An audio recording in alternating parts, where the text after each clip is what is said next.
प्रणन्नमो भगवते पुरुषाय तुभ्यं व्यासाय अप्रतिमेतिहासरचनोल्लासाय दुर्वादिनं त्रासायासकराय सत्सुकृतविश्वासाय दोषद्विषे भासायामुनरम्यतो यसदृशयासाय मासेविनि दासाय विदमयदाय मद्गुरुहृद्वासाय तुभ्यं नमः।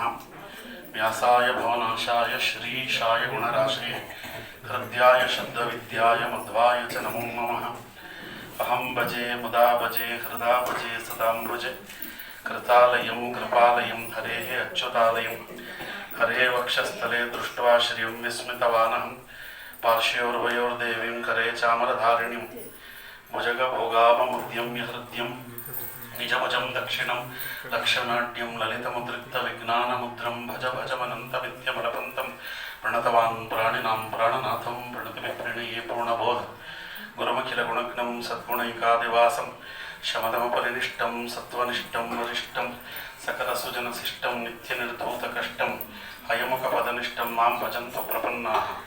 विमलसकलगात्रं शुद्धकैवल्यपात्रं शुभगुणगणसान्द्रं भूमिभूषामणीन्द्रं विदितसकलशास्त्रं साधुचित्तं यतीन्द्रं तुरगवदनभाजं नौमि सद्वादिराजं माहिभवैरिणे मध्वरात्तन्तवरचारिणे वचोनखरिणे वादिराजकेसरिणे नमः। कामधेनुर्यथापूर्वं सर्वाभीष्टफलप्रदा तथा खलु वादिराजः श्रीपादोऽभीष्टदस्सताम्। ॐ नमो वादिराजाय दीर्घदारिद्र्यघातिने राजभोगप्रदाते च नमोऽस्तु जयदायिने। कुलव्यास हयग्रीव पादाब्धिपरिसेवकः भावी वायुः वादिराजः कल्पतरुः कामधोस्तु नः। भूतराज नमस्तुभ्यं वादिराजगुरुप्रिय विद्राव्य सर्वबाधाम्नः सदा त्वं रक्षणं कुरु। पूज्याय राघवेन्द्राय सत्यधर्मरताय च भजतां कल्पवृक्षाय नमतां कामधेनुवे वृन्दावनाचार्यं हयग्रीवमुनिं भजे राजपादाम्बुजासक्तम् आनन्दगिरिकानने भवतो दशवर्षाणि पापोऽहं येन पाटितः। नमः विश्वोत्तमतीर्थाख्यः नमस्ते प्रशान्तरूपिणे मध्वमाधवसेवार्थं त्यक्त्वं सर्वस्वं सदा वादिराजरुजत्वं च असाध्यं साधयन् मुहुः रामध्यानसभासक्तं मध्वशास्त्रप्रवक्तारं सुब्बराय शर्मणं वन्दे विद्यागुरुं मम। नमस्ते गुरुवे तुभ्यं गुरुराजाय तेजसे तस्य वाक्अमृतं हन्ति विषं संसारसंज्ञकम् आपादमौलिपर्यन्तं गुरूणाम् आकृत्य विस्मरेत् तेन विघ्नाः प्रणश्यन्ति सिद्धन्ति च मनोरथाः। पृथ्वीमण्डलमध्यस्थाः पूर्णबोधमतानुगाः वैष्णवा विष्णुहृदयाः तान् नमस्ये गुरुन् मम। समस्त सन्मङ्गलानि भवन्तु। तव कथामृतं तप्तजीवनं कविभिरीडितं कल्मषापहं श्रवणमङ्गलं श्रीमदाततं भुवि गृह्णन्ति ते भूरिदा जनाः। जयत्यसंख्योरुपराम्बुपूरो गुणोचरत्नाकर आत्मवैभवः सदा सतात्मग्ननदीभिराप्यः कृष्णावतारो ಹರಿರೇಖಸಾಗರಃ ತಿಳಿಯ ಹೇಳುವೆ ಕೃಷ್ಣ ಕಥೆಯನು ಇಳೆಯ ಜಾಣರು ಮೆಚ್ಚುವಂತಿರೆ ನೆಲೆಗೆ ಪಂಚಮ ಶ್ರುತಿಯನು ವರೆವೆನು ಕೃಷ್ಣ ಮೆಚ್ಚಲಿಕೆ ಹಲವು ಜನ್ಮದ ಪಾಪರಾಶಿಯ ತೊಳೆವ ಜಲವಿದು ಶ್ರೀಮದಾಗಮ ಕುಲಕ್ಕೆ ನಾಯಕ ಭಾರತ ಕೃತಿ ಪಂಚಮ ಶ್ರುತಿಗೆ. ಅಪಾರ ವೃದ್ಧರಾಗಿ ಎಲ್ಲರನ್ನ ತನ್ನತ್ತ ಸೂಜಿಗಲ್ಲಿನಂತೆ ಸೆಳೆವ ಅದ್ಭುತ ಆಕರ್ಷಣೀಯ ಪರಬ್ರಹ್ಮ ವಸ್ತು. ವೇದ ಪದಗಳು ಬೆನ್ನಟ್ಟಿದರೂ ಸಿಗದೇ ಇರತಕ್ಕಂತಹ ಜಾಪಕರ ಜಾಪ್ಯ ಧ್ಯಾನ ಮಾಡುವವರ ಧ್ಯೇಯ ಲಕ್ಷ ಲಕ್ಷ ಗ್ರಹತಾರಿಕ ನಿಹಾರಿಕೆಗಳು ಕೂಡ ಯಾವವನ ಭೃಸನ್ನಿಗೆ ವಶವಾಗಿದೆಯೋ ಅಂತಹ ಆಪ್ತ ಅಪೂರ್ವ ಮೂರ್ತಿ ಕೃಷ್ಣ. ಅವ ಒಂದು ಸೋಜಿಗ, ಅವ ಒಂದು ಸೊಬಗು, ಅವ ಅದ್ಭುತ ಅಚ್ಚರಿ, ಅದರ ಸಾಕಾರ ಮೂರ್ತಿ. ಎಲ್ಲರಿಗೂ ಕೃಷ್ಣ ಬೇಕು, ಎಲ್ಲರಿಗೂ ಕೃಷ್ಣ ಬೇಕು, ಕೃಷ್ಣ ಎಲ್ಲರಿಗೂ ಬೇಕು. ಅವ ದೇವದೇವ, ಜಗತ್ಪರಿತ, ವಸುದೇವಸುತ, ಜಗದೇಕನಾಥ, ರಮಾ ವಿನೋದಿತ, ಸಜ್ಜನಾನತ, ನಿಖಿಲ ಗುಣಭರಿತ, ಅನುಪಮ ಚರಿತ್ರ, ವನಜನಾಭ ಮುಕುಂದ, ಮುರವರ್ಧನ, ಜನಾರ್ದನ, ತ್ರೈಜಗತ್ಪಾವನ, ಸುರಾರ್ಚಿತ, ವಾಸವನಮಿತ, ಮಂಗಲಚರಿತ, ದುರ್ತಕ್ಷಮಿತ, ವಿಶ್ವಪೂಜಿತ, ವಿಶ್ವಮಯ, ಅಮಿತ ವಿಕ್ರಮ ಭೀಮ, ರುಕ್ಮಿಣಿ ರಮಣ, ಶೇಷಶಯನ, ಖಗಪತಿ ಗಮನ, ಶಾಂತಾಕಾರ, ವಿವಿಧ ವಿಚಾರ, ಗೋಪೀಜಾರ, ನವನಿತ ಚೋರ, ಚಕ್ರಾಧಾರ, ಭವದೂರ, ಮಾರಪಿತ ಗುಣಹಾರ ಸಾರಸಾಕಾರ ರಿಪುಸಂಹಾರ ನೀಲಮೇಘಶ್ಯಾಮ ಸದ್ಗುಣಧಾಮ ನಿಸ್ಸೀಮ ಸಾಮಗಾನ ಪ್ರೇಮ ಕಾಂಚನಧಾಮ ಧರಸುತ್ರಾಮ ವೇದಗೋಚರ ವೇಣುನಾದ ಪ್ರಿಯ ವಿನೋದ ಮಂದರ ಶೈಲಧರ ಮಧುಸೂದನ ಅಚ್ಯುತ ಕಾಂಸದಾನವರಿಪು ಮಹಾಮಹಿಮ ಯಾದವೇಂದ್ರ ಯಶೋದಾನಂದನ ನಾದಬಿಂದು ಕಲಾತಿಶಯ ಕುಟಿಲಾದಾನವ ಶಿಕ್ಷ ಕುಮುದಾಕ್ಷ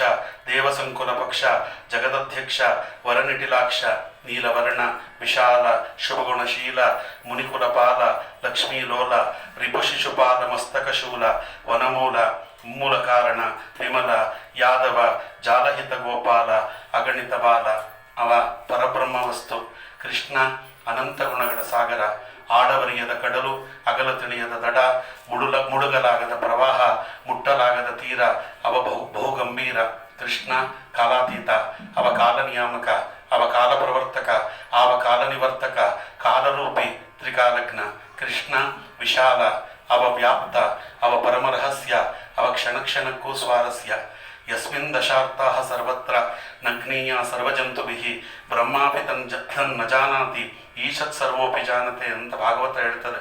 ಕೃಷ್ಣನ ಕಥೆ ಅತಿ ಕಡಿಮೆ ಎಂದರೂ 10 ಅರ್ಥಗಳಿಂದ ತೆರೆದುಕೊಡುತ್ತೆ. 10 ಬಗೆಯ ಅರಿವುಗಳಿವೆ, 10 ಬಗೆಯ ನಿಲುವುಗಳಿವೆ. ಬ್ರಹ್ಮಾದಿಗಳು ಎಲ್ಲವನ್ನ ತಿಳಿಯಲಾರರು, ಅಲ್ಪ ಸ್ವಲ್ಪ ಯಾರು ಬೇಕಾದರೂ ತಿಳಿಯಬಹುದು ಅಂತ. ವಾಕ್ಯಶತೈ ಅಪಿ ಅತಿ ದುರ್ಗ್ರಹೋತ್ರ ಪುರಾಣವಾಣಿ ಚಕುರೂತ ಗೂಢ ಅಂತ ಆಚಾರ್ಯರು ಹೇಳ್ತಾರೆ. ವಾಕ್ಯಶತೈ ಅಪಿ ಅತಿ ದುರ್ಗ್ರಹೋ ಅರ್ಥ ಪುರಾಣವಾಣಿ ಚುಕರೋತ ಗೂಢ. 100 ಬಗೆಯ ವ್ಯಾಖ್ಯಾನಗಳಿವೆ, ಆಖ್ಯಾನಗಳಿವೆ. ತಿಳಿಯಲಾಗದ, ಹೊಡೆಯಲಾಗದ, ಹೇಳಲಾಗದ ಅರ್ಥವುಳ್ಳದ್ದು ಕೃಷ್ಣನ ಕಥೆ. ಪುರಾಣದ ಮಧುರ ಮಾತುಗಳ ಮಂದಾರ. ಕೃಷ್ಣನ ಜನ್ಮ ಕರ್ಮಗಳು ದಿವ್ಯ, ಅವು ಭವ್ಯ, ಅವು ಶ್ರಾವ್ಯ, ಅವು ಕಾವ್ಯ, ಅವು ರಹಸ್ಯ, ಅವು ಸಾರಸ್ಯ, ಅವು ಸಕಲ ಸರಸಭರಿತವಾದ ಕಾವ್ಯ. ಕೃಷ್ಣನ ಕಥೆ ಅದು ಮುಗಿಯದ ಕತೆ, ಅದು ಮಾಗಿದ ಕತೆ, ಮುಪ್ಪಾಗದ ಮುಪ್ಪರಿಗೊಂಡ ಮುಕ್ಕಣ್ಣನ ಮೆಚ್ಚಿನ ಕತೆ, ಅಪಾರ ಮಾಧ್ಯಮಗಳಿಂದ ಅಭಿವ್ಯಕ್ತವಾಗುವ ಕತೆ. ಕಾವ್ಯ, ನಾಟಕ, ಬಯಲಾಟ, ಯಕ್ಷಗಾನ, ಕೀರ್ತನ, ಸಣ್ಣ ಕತೆ, ಕಾದಂಬರಿ, ನೀಳ್ಗವಿತೆ, ಭಾವಗೀತೆ, ವಿಮರ್ಶೆ, ಸಂಕೀರ್ತನ, ಪ್ರವಚನ, ಕಲೆ, ನಾಟ್ಯ, ಸಂಗೀತ, ರೂಪಕ ಎಲ್ಲ ಮಾಧ್ಯಮಗಳಿಂದಲೂ ಅಭಿವ್ಯಕ್ತವಾದಂತಹ ಸಾಹಿತ್ಯ ಅದು ಕೃಷ್ಣನ ಕತೆ. ಕೃಷ್ಣನ ಕಥೆಯಲ್ಲಿ ದಿವ್ಯತೆ ಇದೆ, ಭವ್ಯತೆ ಇದೆ, ರಹಸ್ಯವಿದೆ, ಸ್ವಾರಸ್ಯವಿದೆ. ಅರಿತಷ್ಟು ಗಾಢ, ಅಳೆದಷ್ಟು ಗೂಢ. ಅವ ದೇವಕಿ ಕಂದ, ಅವ ಯಶೋದಾನಂದನ, ಅವ ಗೋಪಿಲೋಲ, ಅವ ಪೂತನ ಘಾತುಕ, ಅವ ಶಿಶುಪಾಲ ಮರ್ದನ, ಅವ ಪ್ರಕೃತಿ ಗತಿಶೀಲ, ಅವ ಗುಣಪೂರ್ಣ, ಅವ ವಿಶ್ವಜೀವನದ ಸಂಧಾನ, ನಿಯಮ ಸಂಯಗಳ ನಿರ್ಮಾಣ, ಪ್ರಕೃತಿ ನಿಯಮಗಳ ರಕ್ಷಣ, ಧರ್ಮರಾಜ್ಯ ಸಂಸ್ಥಾಪನಾ ದುರಂದರ ಅವ ಕೃಷ್ಣ. ಆಕಾರದಲ್ಲಿ ಮನುಷ್ಯ, ಸ್ವಭಾವದಲ್ಲಿ ಈಶ್ವರ, ಸ್ವರೂಪದಲ್ಲಿ ಪರಮಾತ್ಮ, ಗುಣದಲ್ಲಿ ಭಗವಂತ, ಬುದ್ಧಿಗೆ ಭಕ್ತಾಗ್ರೇಸರ, ಪರಿಪಾಲಕ, ಅದ್ಭುತ, ಅಮೋಘ, ಆಶ್ಚರ್ಯಗಳ ತ್ರಿವೇಣಿ ಸಂಗಮ. ಹಲವರಿಗೆ ಒಗಟು, ಹಲವರಿಗೆ ಸಂದಿಗ್ಧ. ನರಮಾಪಿ ಪಾದಾಂಗುಲೀಲಸನ್ ನಖದೂರಜಾತ್ ಅನಂತ ಸದ್ಗುಣಾನ್ ರಮಯಾಪಿ ಅಗಣೀಯ ವಸ್ತುಜಾತಂ ಅಂತದೆ ಮಧ್ವ ವಿಜಯ. ಲಕ್ಷ್ಮೀದೇವಿಯು ಕೂಡ ಆ ಕೃಷ್ಣ ಪರಮಾತ್ಮನ ಎಡಗಾಲಿನ, ಕಿರುಬೆರಳಿನ, ಉಗುರಿನ, ತುದಿಯ ಗುಣಗಳನ್ನು ಇವತ್ತಿಗೂ ಎಣಿಸ್ತಾ ಇದ್ದಾಳೆ. ಅದು ತಿಳಿಯಲಾಗದು, ತಿಳಿಯಲಿಕ್ಕೆ ಆಗದೇ ಇರುವ ಅಪೂರ್ವವಾಗಿರ್ತಕ್ಕಂಥ ವಸ್ತು ಅವ ಕೃಷ್ಣ. ತಸ್ಯ ಕರ್ಮಾಣಿ ಉದಾರಾಣಿ ಪುಣ್ಯಶ್ಲೋಕಸ್ಯ ಭಾರತ ಶಕ್ಯಂತು ಕಥಿತಂ ಇವ ವರ್ಷಾಣಂ ಆಯುತೈರಪಿ ಏವಂ ಯೋಗೇಶ್ವರ ಕೃಷ್ಣ ಭಗವಾನ್ ದೇವಕೀ ಸುತ ಅಂತಾರೆ ಶುಕಾಚಾರ್ಯರು. ಕೃಷ್ಣನಂತೆ ಕೃಷ್ಣನ ಕಥೆ, ಅವನ ಮಾತು, ಅವನ ಕೃತಿ ಎಲ್ಲವೂ ವಿಶ್ವವ್ಯಾಪಿ. ಅವ ಅನಂತ, ಅವ ಅಪಾರ, ಅವ ನಿತ್ಯ. ಕೋಟಿ ಕೋಟಿ ವರ್ಷ ಹೇಳಿದರೂ ಸಾಲದು, ಹೇಳಲು ಆಗದು, ತಿಳಿಯಲು ಬಾರದು, ತಿಳಿಯಲಿಕ್ಕೆ ಸಾಧ್ಯವೇ ಆಗದಂಥ ಕಥೆ ಅದು ಕೃಷ್ಣ ಪರಮಾತ್ಮನ ಕಥೆ. ಕೃಷ್ಣನ ಕಥೆ ರಹಸ್ಯಮಯ, ಅದು ಸ್ವಾರಸ್ಯಮಯ. ಅಂತಃಸತ್ವ, ಮಹಾಸತ್ವ, ಹಿರಿಮೆ, ಗರಿಮೆ, ಮೇಲ್ಮೆ, ತಿಳಿಯಲಾಗದ ಆಳ ಅಗಲ ಅರಿಯಲಾಗದ ಕಥೆ ಅದು ಕೃಷ್ಣನ ಕಥೆ. ಕೃಷ್ಣ ಮಹಾಭಾರತದ ನಾಯಕ. ಕೃಷ್ಣನ ಕಥೆಯಲ್ಲಿ ಚರಿತ್ರೆ ಇದೆ, ತತ್ವವಿದೆ, ಸಾಹಿತ್ಯವಿದೆ, ನೀತಿ ರೀತಿಗಳಿವೆ, ಮನಸ್ಸಿನ ವಿವಿಧ ರೂಪಗಳಿವೆ, ಆಧ್ಯಾತ್ಮದ ಅಪಾರ ಗುಣಗಳಿವೆ, ವೇದಾಂತದ ತತ್ವಗಳಿವೆ, ಶಾಸ್ತ್ರದ ರಹಸ್ಯಗಳಿವೆ, ಶಾಸ್ತ್ರದ ಸಂಪತ್ತಿದೆ, ರಾಜರ ತೇಜಸ್ಸಿದೆ, ಜ್ಞಾನಿಯ ಗಾಂಭೀರ್ಯ ಇದೆ, ಗೃಹಸ್ಥನ ಧರ್ಮವಿದೆ, ವಿರಕ್ತನ ನಿಸ್ಪೃಹತೆ ಇದೆ, ವಿಶ್ವಕ್ಕೆ ಉಪದೇಶವಿದೆ, ಸಂದೇಶವಿದೆ, ಆದೇಶವಿದೆ. ಕೃಷ್ಣ ಯೋಗಿಗಳಿಗೆ ಈಶ್ವರ, ಅವ ಯೋಗೇಶ್ವರ, ಅವ ಜಗತ್ತಿನ ಜೇತ, ಜಗತ್ತಿನ ನೇತ, ಅವ ಕರ್ತ, ಅವ ಧರ್ತ, ಅವ ಭರ್ತ, ಅವ ಹರ್ತ, ಅನಂತಾನಂತ ಕಲ್ಯಾಣ ಗುಣ ಗಣನಿಧಿ ಅವ ಕೃಷ್ಣ ಪರಮಾತ್ಮ. ಖಲೋ ಕೃಷ್ಣ ಪ್ರಶಸ್ಯತೆ. ಕೃಷ್ಣ ಕಲಿಯುಗದ ಅಧಿದೈವ, ಅವ ಆದಿದೈವ, ಆರಾಧ್ಯ ದೈವ, ಕುಲದೈವ, ಅನಂತ ವೇದ ಪ್ರತಿಪಾದ್ಯ, ಧರ್ಮ ಸಂಸ್ಥಾಪಕ, ಇಷ್ಟದೇವ, ಗೀತಾ ಉಪದೇಶಕ, ಭಾವಜಗತ್ತಿನ ಸಾಮ್ರಾಟ್, ರಾಜಕೀಯ ಮಹಾಮುತ್ಸದ್ದಿ, ಯಶಸ್ವಿ ಯೋಧ, ಪ್ರಚಂಡ ನೇತ್ತ, ಧರ್ಮ ಸಾಮ್ರಾಜ್ಯ ನಿರ್ಮಾಪಕ, ಶಾಶ್ವತ ಮೌಲ್ಯಗಳ ಸ್ಪಷ್ಟ, ಜೀವನ ಮೌಲ್ಯಗಳ ದೃಷ್ಟ, ಮನುಕುಲದ ಹಿತಕಾರಿ, ಗೋಪಾಲಕರಿಗೆ ಒಡನಾಡಿ, ಗೋಪಿಯರ ಹೃದಯವಲ್ಲಭ, ಪ್ರೀತಿಯ ಪ್ರಿಯಕರ, ರಾಜರಿಗೆ ರಾಜಗುರು, ದುಷ್ಟರಿಗೆ ಸಿಂಹ ಸ್ವಪ್ನ, ಸಜ್ಜನರಿಗೆ ರಕ್ಷಕ, ಅನಾಥರಿಗೆ ಬಂಧು, ಆಪತ್ ಬಾಂಧವ, ಅವ ನವರಸಗಳ ಸಮರಸ ನಾಯಕ ಕೃಷ್ಣ ಪರಮಾತ್ಮ. ಜಗತ್ತಿಗೆ ಮೂಲತತ್ವ, ಚೈತನ್ಯಪೂರ್ಣ, ಕ್ರಿಯಾಶೀಲ, ಉತ್ಸಾಹದ ಕಾರಂಜಿ, ಜೀವಂತ ಜೀವನ, ಸಂತತ ಸಂಭ್ರಮ, ಲೋಕೋತ್ತರ, ಲೋಕವಿಲಕ್ಷಣ, ಲೋಕಪೂಜ್ಯ, ಪಾಂಡವರಿಗೆ ಆಧಾರ ಸ್ತಂಭ, ಸಜ್ಜನರಿಗೆ ಆಶ್ರಯ, ಋಷಿಮುನಿಗಳಿಗೆ ಅವಲಂಬನ. ಕೃಷ್ಣ ಜಗತ್ತಿನ ಸುತ್ತ, ಜಗತ್ತು ಕೃಷ್ಣನ ಸುತ್ತ. ಒಬ್ಬೊಬ್ಬರಿಗೆ ಕೃಷ್ಣ ಪರಮಾತ್ಮ ಒಂದೊಂದು ರೀತಿಯಲ್ಲಿ ಕಾಣುತ್ತಾನೆ. ಮಲ್ಲಾನಂ ಅಶನಿಹಿ ನೃಣಾನಂ ನರವರಃ ಸ್ತ್ರೀಣಾಂ ಸ್ವರ ಮೂರ್ತಿಮಾನ್ ಗೋಪಾನಂ ಸ್ವಜನಃ ಅಸತಾಂ ಕ್ಷಿತಿಭುಜಾಂ ಶಾಸ್ತ ಸ್ವಪಿತ್ರೋ ಶಿಶು ಮೃತ್ಯೋ ಭೋಜಪತೆ ವಿರಾಟ ವಿದುಷಾಂ ತತ್ವಂ ಪರಂ ಯೋಗಿನಾಂ ವೃಷ್ಟೀನಾಂ ಪರದೇವತೇತಿ ವಿದಿತೋ ರಂಗಂಗತ ಸಾಗ್ರಜಃ ಅಂತದೆ ಭಾಗವತ. ಕಂಸನಿಗೆ, ಕಂಸ ಭಟರಿಗೆ, ಪ್ರಚಂಡ ಮಲ್ಲರಿಗೆ ವಜ್ರಾಯುಧದಂತೆ ಕಾಣುವವ ಕೃಷ್ಣ. ಮಾನವರಿಗೆ ಮಹಾರಾಜನಂತೆ, ಮಹಾಮಾನವನಂತೆ ಕಾಣುತ್ತಾನೆ. ಸ್ತ್ರೀಯರಿಗೆ ಸೌಂದರ್ಯ ಸಾರದಂತೆ, ಮನ್ಮಥನಂತೆ ಕಾಣುತ್ತಾನೆ. ಗೋಪಾಲಕರಿಗೆ ಒಡನಾಡಿಯಾಗಿ ಬಂಧುವಿನಂತೆ ಕಾಣುತ್ತಾನೆ. ಅಯೋಗ್ಯ ರಾಜರಿಗೆ ತಮ್ಮನ್ನು ಶಿಕ್ಷಿಸಲು ಬಂದಿರುವ ಯಮದೇವರಂತೆ ಕಾಣುತ್ತಾನೆ. ವಸುದೇವ ದೇವಕಿಯರಿಗೆ ಮಗನಂತೆ ಕಾಣುತ್ತಾನೆ. ಕಂಸನಿಗೆ ಮೃತ್ಯುವಿನಂತೆ ಕಾಣುತ್ತಾನೆ. ಜನಸಾಮಾನ್ಯರಿಗೆ ವಿರಾಟ್ ವೀರಪುರುಷನಂತೆ ಕಾಣುತ್ತಾನೆ. ಯೋಗಿಗಳಿಗೆ, ಜ್ಞಾನಿಗಳಿಗೆ ಪರಮತತ್ವ ಪರಬ್ರಹ್ಮನಂತೆ ಕಾಣುತ್ತಾನೆ. ಯಾದವರಿಗೆಲ್ಲ ಪರದೇವತೆಯಂತೆ, ಕುಲದೇವತೆಯಂತೆ ಕಾಣುತ್ತಾನೆ. ಅವ ಕೃಷ್ಣ ಪರಮಾತ್ಮ. ಅಂತಹ ಮಹಾನುಭಾವ ಅವ. ಮಂಗಳಾತ್ಮಕ, ದುರಿತ ತಿಮಿರ ಪತಂಗ, ಗರುಡ ತುರಂಗ, ರಿಪಮದ ಭಂಗ, ಕೀರ್ತಿ ತರಂಗ, ಪುರಹರ ಸಂಗ, ನೀಲಾಂಗ, ಅಂಗದ ಪ್ರಿಯ, ಅನಂಗಪಿತ, ಕಾಳಿಂಗವರ್ಧನ, ಅಮಿತ ಕರುಣಾಪಾಂಗ, ಶ್ರೀನರಸಿಂಗ, ರಕ್ಷಿಸೋ ನಮ್ಮನ ನವರತ ಅಂತ ಕನಕದಾಸರ ಆರಾಧ್ಯ ದೈವ ಅವ ಗೋಪಾಲಕೃಷ್ಣ. ಅವ ಗೀತಾಚಾರ್ಯನಾದ ಕೃಷ್ಣ. ಅವ ಬಂಡಿಯ ಬೋವ, ಕುರುಕ್ಷೇತ್ರದ ಯುದ್ಧದ ನೇತಾರ, ಅವ ಸೂತ್ರಧಾರಿ, ಅವ ದುಷ್ಟ ಶಿಕ್ಷಣ, ಅವ ಶಿಷ್ಟ ಶಿಕ್ಷಣದ, ಶಿಷ್ಟ ರಕ್ಷಣದ ಧ್ರುವಾರಿಯಾಗಿರ್ತಕ್ಕಂಥವ ಭಗವಂತ. ಸರ್ವಧರ್ಮಾನ್ ಪರಿತ್ಯಜ್ಯ ಮಾಮೇಕಂ ಶರಣಂ ವ್ರಜ ಅಹಂ ತ್ವಾ ಸರ್ವ ಪಾಪೇಭ್ಯೋ ಮೋಕ್ಷಯಿಷ್ಯಾಮಿ ಮಾ ಶುಚಃ ಅಂತ ಸರ್ವ ಕಾಲಕ್ಕೂ ಸರಿಹೊಂದುವಂಥ ಅಪೂರ್ವ ಗೀತೆಯನ್ನು ಕೊಟ್ಟಂಥ ಮಹಾನುಭಾವ ಅವ. ಬೆಣ್ಣೆ ಕದ್ದ, ನಾರಿಯರ ಸೀದೆ ಕದ್ದ, ಗೋಪಿಯರ ಮನವನ್ನು ಗೆದ್ದ, ಬಾಲಲೀಲೆಗಳಲ್ಲೂ ಶ್ರೇಷ್ಠನಾಗಿ ಪ್ರಸಿದ್ಧನಾದ. ದೂರು ನೀಡಲು ಬಂದ ಗೋಪಿಯರಿಗೆ ಕೃಷ್ಣ ನನಗೆ ಅವ ನಿಂತ ಬಗೆ, ಅವ ತೋರಿದಂಥ ಮಹಿಮೆ ಅದನ್ನು ಕಂಡು ಮರುಳಾದರು. ದೂರು ನೀಡಲು ಬಂದವರು ಕೃಷ್ಣನ ಚೆಲುವಿಗೆ ಮಾರು ಹೋದರು. ಅವ ಮಾರವಣ. ಅವನ ಲೀಲೆ ಚಾರು ಮಂದಿ ಮಿಂದೆದ್ದು ಹೋಗಿ ಮುಕುಂದನಲ್ಲಿ ಕುಂದೆಲ್ಲಿ ಎಂದು ಕೈ ಮುಗಿದಂತಹ ಅಪೂರ್ವವಾಗಿರ್ತಕ್ಕಂಥ ವ್ಯಕ್ತಿತ್ವ ಕೃಷ್ಣ ಪರಮಾತ್ಮನ ಬಗ್ಗೆ ಆಚಾರ್ಯರು ಅವರು ವಿವರಣೆ ಕೊಡುವಾಗ, ರಾಮದೇವರನ್ನ ಕೊಂಡಾಡುವಾಗ ಆಚಾರ್ಯರು ರಾಮಾವತಾರೋ ಹರಿರೀಶ ಚಂದ್ರಮಾಹ ಅಂತಾರೆ. ರಾಮದೇವರನ್ನು ಕೊಂಡಾಡುವಾಗ ಚಂದ್ರ ಇದ್ದ ಹಾಗೆ ರಾಮ, ಅವ ರಾಮಚಂದ್ರ.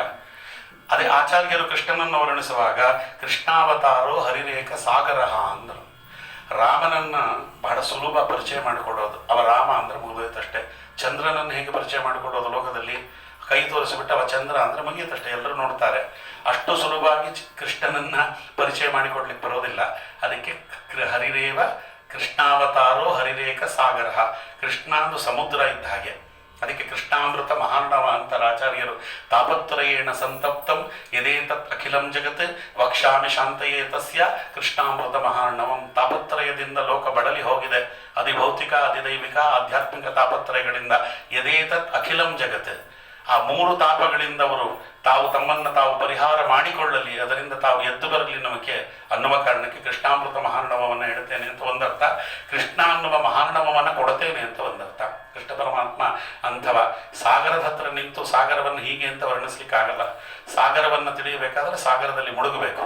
ಮೇಲೆ ನಿಂತವರಿಗೆ ಬರೀ ಉಪ್ಪು ನೀರು, ಒಳಗೆ ಹೋದವರಿಗೆ ರತ್ನ ವಜ್ರ ವೈಢೂರ್ಯಾದಿಗಳು ಸಿಗ್ತವೆ. ಮೇಲಿನಿಂದ ನೋಡಿದವರಿಗೆ ಕೃಷ್ಣ ಗೋಪಿ ಜನಜಾರ ನವನೀತ ಚೌರ ಅಷ್ಟೇ. ಒಳಗೆ ಮಿಂದದ್ದವರಿಗೆ ಅವ ಪರಬ್ರಹ್ಮ ವಸ್ತು ಅನ್ನುವುದು ಅರ್ಥವಾಗ್ತದೆ. ಅಂತಹ ಅಪೂರ್ವವಾದದ್ದು. ಅದಕ್ಕೆ ಗೋಪಿಕಾಸ್ತ್ರೀಯರು ಹೇಳುವಾಗ ತವ ಕಥಾಮೃತಂ ತಪ್ತ ಜೀವನಂ, ಪ್ರಪಂಚದಲ್ಲಿ ನನಗಿನ್ನ ಜೀವನ ಬೇಡ, ಸಾಕು ಜೀವನ, ಆತ್ಮಹತ್ಯೆ ಮಾಡಿಕೊಂಡು ಬಿಡ್ತೇನೆ ಅಂತ ಯಾರಾದರೂ ಆತ್ಮಹತ್ಯೆ ನಿರ್ಧಾರ ತೆಗೆದುಕೊಂಡ್ರೆ ಅವರಿಗೆ ಕೃಷ್ಣನ ಕಥೆಯನ್ನು ಕೇಳಿಸರಿ. ಕವಿಭಿರೀಡಿತಂ ಕಲ್ಮಶಾಪಹಂ. ಒಮ್ಮೆ ಕೃಷ್ಣನ ಕಥೆಯನ್ನು ಕೇಳಿದ್ರೆ ಅವರಿಗಿರುವ ಪಾಪವೆಲ್ಲವೂ ಹೋಗಿಬಿಡುತ್ತದೆ, ಅವನು ಜನ್ಮದಲ್ಲಿ ಇನ್ನೊಮ್ಮೆ ಆತ್ಮಹತ್ಯೆಗೆ ಪ್ರಯತ್ನ ಮಾಡುವುದಿಲ್ಲ ಅಂತಾರೆ. ಶ್ರವಣ ಮಂಗಲಂ ಶ್ರೀಮದಾತತಂ ಭುವಿ ಗೃಣಂತಿತೆ ಭೂರಿದಾ ಜನ ಅಂತ. ಎಂಥೆಂಥವರೋ ಕೃಷ್ಣನ ಕಥೆಗೆ ಮಾರು ಹೋಗಿಬಿಟ್ರು, ಎಂಥೆಂಥವರೋ ಕೃಷ್ಣನ ಕಥೆಗೆ ಮಾರು ಹೋದರು. ಎಂಥೆಂಥವರು ಅಂತ ಕೇಳಿದರೆ ವೈಷ್ಣವ ದ್ವೇಷಿಗಳು ಅಂತ ಲೋಕದಲ್ಲಿ ಕರೆಸಿಕೊಂಡವರೆಲ್ಲರೂ ಕೃಷ್ಣನಿಗೆ ಮರುಳಾದವರೇ. ಅದಕ್ಕೆ ಶೈವರೊಬ್ಬರು ಹೇಳ್ತಾರೆ, ಅವರು ಶೈವರು ವೀರರಾಘವಾಯಿತಿಗಳು ಅಂತ ಅವರಿಗೇನು ಹೆಸರಿದೆ. ಶೈವಾವಯಂ ನಕಲು ತತ್ರ ವಿಚಾರಣೀಯಂ ಪಂಚಾಕ್ಷರಿ ಜಪಪರ ನಿತರಾಂ ತಥಾಪಿ ಚೇತೋ ಮದೀಯ ಅತಸಿ ಕುಸುಮಾವಭಾಸಂ ಸ್ಮೇರಾನನೋ ಸ್ಮರತಿ ಗೋಪವಧೂ ಕಿಶೋರಂ ಅಂತ. ನಾವು ಶೈವರಪ್ಪ, ನಾವು ಶೈವರು, ನಮಗೆ ಶಿವ ಅಧಿದೈವ, ಪಂಚಾಕ್ಷರಿ ಮಂತ್ರವನ್ನೇ ಜಪಿಸೋದು, ಅದು ಬಿಟ್ಟು ನಾನು ಯಾವುದು ಜಪಿಸಲ್ಲ ಅಂತ ಭಾಳ ಹಠ ಮಾಡಿ ಕೂತಿದ್ದೆ. ಆದರೆ ಕೃಷ್ಣ ಚೇತೋ ಮದೀಯ ಮತಸಿ ಕುಸುಮಾವಭಾಮಂ ಸ್ಮೇರಾನನೋ ಸ್ಮರತಿ ಗೋಪ ವಧೂ ಕಿಶೋರಂ. ಕಣ್ಣು ಮುಚ್ಚಿದ್ರೆ ನೀನೇ ಕಣ್ಣೆದುರುಗಡೆ ಬರ್ತೀಯಲ್ಲೋ, ನಿನ್ನನ್ನು ಬಿಟ್ಟು ಬೇರೆಯವ್ರನ್ನ ಯಾರನ್ನೂ ಕೂಡ ನಾನು ಅಲ್ಲಿ ಧ್ಯಾನ ಮಾಡಬಾರದು ಅನ್ನುವ ಸ್ಥಿತಿಯಲ್ಲಿ ತಂದಿಟ್ಕೊಟ್ಟಿಯಲ್ಲೋ ಕೃಷ್ಣ ಅಂತ ಅವರು ಕೃಷ್ಣನನ್ನು ಕೊಂಡಾಡುತ್ತಾರೆ. ಅದಕ್ಕೆ ಅವರು ಮಧುಸೂದನ ಸರಸ್ವತಿಗಳು, ಯದ್ಯಪಿ ಮಾಯಾವಾದಿಗಳು, ಧ್ಯಾನಾಭ್ಯಾಸ ವಶೀಕೃತೇನ ಮನಸಾ ತನ್ನಿರ್ಗುಣಂ ನಿಷ್ಕ್ರಿಯಂ ಜ್ಯೋತಿ ಕಿಂಚನ ಯೋಗಿನೋ ಯದಿ ಪರಂ ಪಶ್ಯಂತಿ ಪಶ್ಯಂತು ತೇ ಅಸ್ಮಾಕಂ ತು ತದೇವ ಲೋಚನ ಚಮತ್ಕಾರಾಯ ಭೂಯಾಕ್ಷಿರಂ ಕಾಲಂದಿ ಪುಲಿನೋಧರ ಕಿಮಪಿ ಯನ್ನೀಲ ಮಹೋಧಾವತಿ ಅಂತಾರೆ.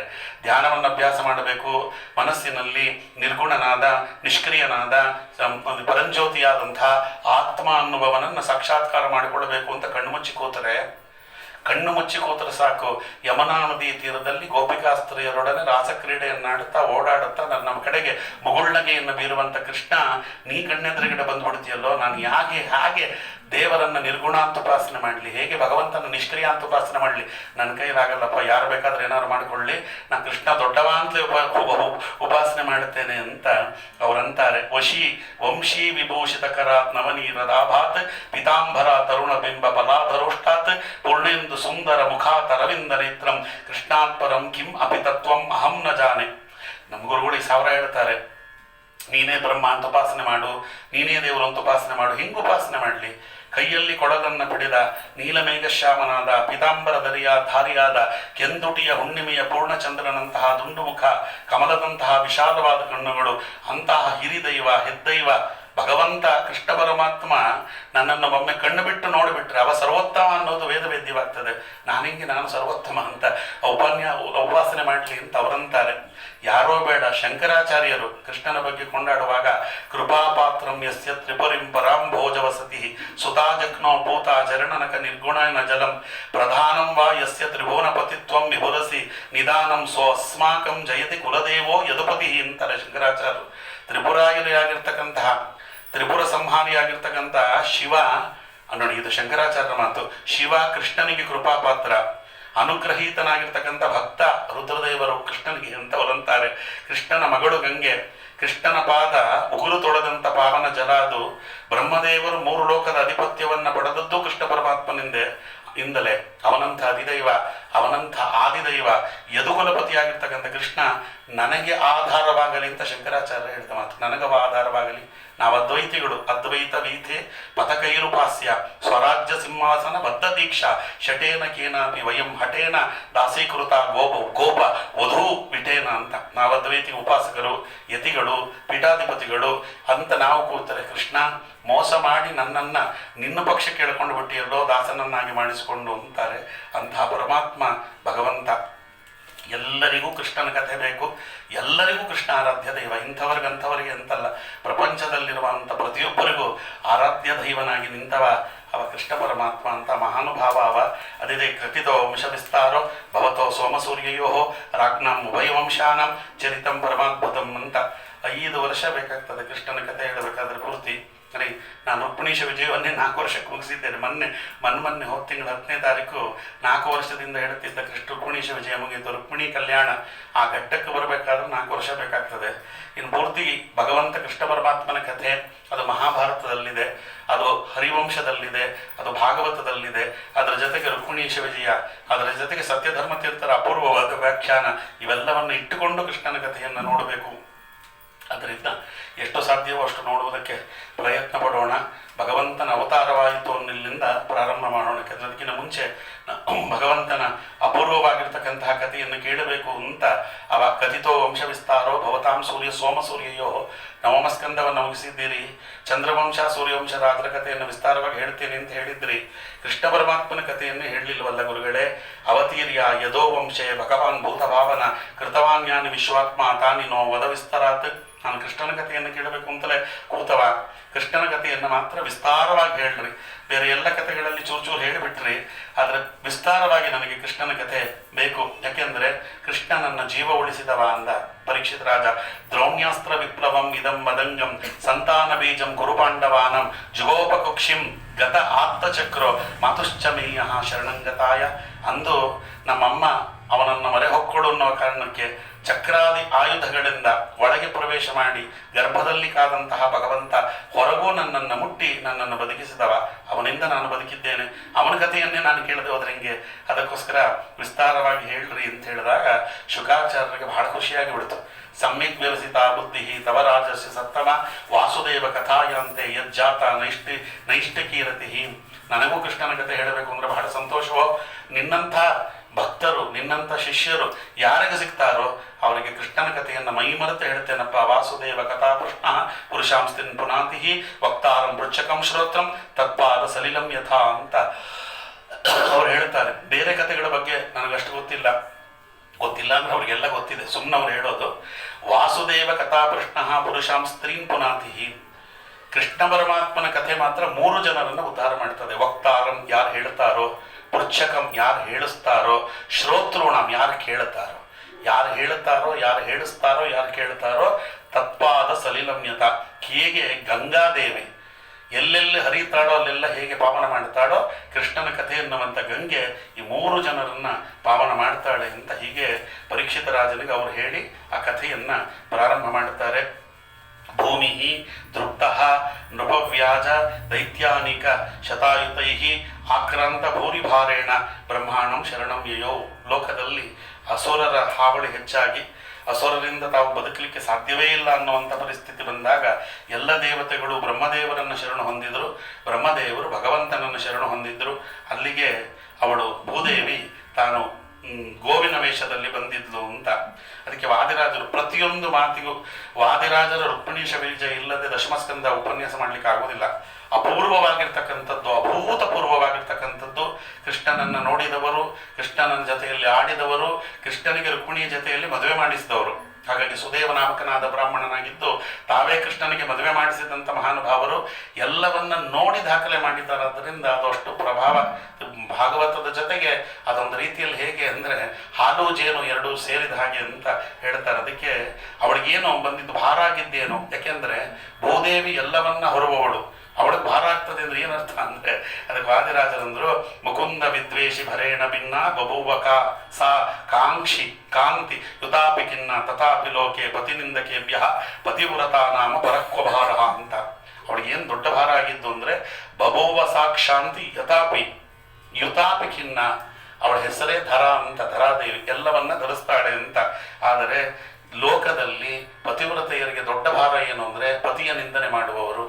ಅದಕ್ಕೆ ಎಲ್ಲರೂ ಭಗವಂತನ ನಿಂದೆ ಮಾಡುವವರಿದ್ದಾರೆ. ಆದ್ದರಿಂದ ತಥಾಹಿ ಲೋಕೆ ಪತಿನಿಂದಕೇಭ್ಯ ಪತಿವ್ರತ ನಾಮ ಪರಕ್ವಭಾರ. ಅದು ಬಿಟ್ಟು ಭಾರ ಯಾವುದಿದೆ? ತನ್ನ ಗಂಡನನ್ನೇ ಬಾಯಿಗೆ ಬಂದಂಗೆ ಬೈತಾ ಇದ್ದಾರೆ, ಎಲ್ಲ ನಿಂದೆ ಮಾಡ್ತಿದ್ದಾರೆ ಅನ್ನೋ ಕಾರಣಕ್ಕೋಸ್ಕರವಾಗಿ ಅದು ಭಾರ ಆಯಿತು ಅಂತ ಅಪೂರ್ವವಾದ ವ್ಯಾಖ್ಯಾನ ಇದೆ. ರುಕ್ಮಿಣೀಶ ವಿಜಯಕ್ಕೆ ವಾದಿರಾಜರ ಬಾಯಲ್ಲಿ ಸಂಪೂರ್ಣ ಪಾಠ ಕೇಳಿದ ಪೈಕರ್ಣಿ ನಾರಾಯಣಾಚಾರ್ಯರು ಅಂತ ಒಬ್ಬ ಮಹಾನುಭಾವರು ಅವರು ಅದಕ್ಕೆ ವ್ಯಾಖ್ಯಾನ ಬರೀತಾರೆ. ಪತಿವ್ರತಾನಾಂ ಪತಿನಿಂದಕ ಏವ ಭಾರಭೂತ ಇತ್ಯರ್ಥಃ ಭೂಮೇಹಿ ಅಪಿ ವಿಷ್ಣುಪತ್ತಿತ್ವಾತ್ ವಿಷ್ಣುದ್ವೇಷಿನಃ ಪತಿದ್ವೇಷತ್ವೇನ ಭಾರಭೂತ ಇತಿ ಲೌಕಿಕಂ ಅಂತ. ಲೌಕಿಕದಲ್ಲಿಯೇ ಗಂಡನನ್ನ ಬೈಯುವವರನ್ನ ಕಂಡ್ರೆ ಹೆಂಡತಿಯಾದವಳಿಗಾಗುವುದಿಲ್ಲ ಅಂದ್ರೆ ಇನ್ನು ಪಾರಲೌಕಿಕವಾಗಿರ್ತಕ್ಕಂತಹ ವಸ್ತು ಅದು ಭೂಮಿದೇವಿ. ಅವಳಿಗೆ ತಾನೇ ಹೀಗೆ ಭಗವಂತನ ನಿಂದನೆ ಮಾಡುವವರು ಕಂಡ್ರಾಗ್ತದೆ. ಅದಕ್ಕೆ ಅವಳಿಗೆ ಭಾರ ಆಯಿತು ಅಂತ. ಮತ್ತೆ ಅವಳು ಗೋವಿನ ವೇಷವನ್ನೇ ಧರಿಸಿಕೊಂಡು ಯಾಕೆ ಬಂದ್ಲು ಅನ್ನೋದಕ್ಕೆ ವಾದಿರಾಜರು ನಿಶಮ್ಯ ಗೋ ಬ್ರಾಹ್ಮಣ ಮುಖ್ಯ ಬಂಧು ಧ್ರುವಂ ಮುಕುಂದಂ ಶರಣಂ ವ್ರಜಂತಿ ಬಭುವ ಗೋರೂಪ ಧರಾಧರಾಸ ತಮೂರ್ತ ಭಾರಾಪಹರಂಚದೀನ ಅಂತ ತಮಾಷೆ ಮಾಡ್ತಾರೆ ಅವರು. ಭಗವಂತನಿಗೆ ನಮೋ ಬ್ರಹ್ಮಣ್ಯ ದೇವಾಯ ಗೋಬ್ರಾಹ್ಮಣ ಹಿತಾಯ ಚ ಅಂತ. ಬ್ರಾಹ್ಮಣರನ್ನ ಬ್ರಹ್ಮಜ್ಞಾನಿಗಳನ್ನ ಗೋವನ್ನ ಕಂಡ್ರೆ ಬಹಳ ಇಷ್ಟ ಅಂತ ಅವನಿಗೆ. ಅದಕ್ಕೆ ಯಾರು ಅಷ್ಟೇ, ಯಾರ್ದಾರು ಮನೆಗೆ ಹೋಗ್ಬೇಕಾದ್ರೆ ಕೆಲಸ ಆಗಬೇಕು ಅಂದರೆ ಅವ್ರು ಯಾರನ್ನ ಕಂಡ್ರೆ ಅವ್ರಿಗೆ ಇಷ್ಟ ಅಂತ ಫಸ್ಟ್ ಕಂಡಿಡ್ಕೋತಾರೆ.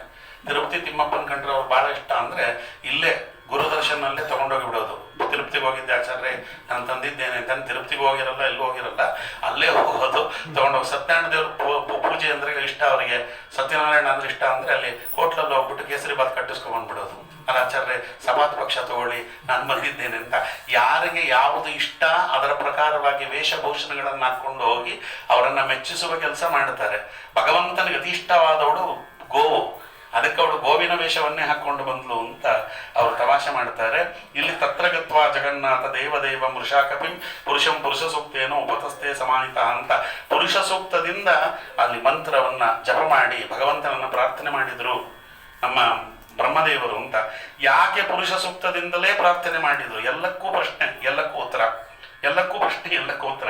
ಅದಕ್ಕೆ ವಾದಿರಾಜರಂದ್ರು ಸಹಸ್ರ ಕಾರ್ಯೇಶು ಭವಾನ್ ಸಮರ್ಥ ಸಹಸ್ರ ನೇತ್ರಾನನ ಪಾಣಿಪಾದ ಇದೀವ ವಿಜ್ಞಾಪಯಿತುಂ ವಿರಿಂಚಃ ಸ್ತುತಿಂ ಸ ಪುಂಸೋಕ್ತ. ಅದಕ್ಕೆ ಪುಂಸೋಕ್ತ ಗತಾತತಾನ.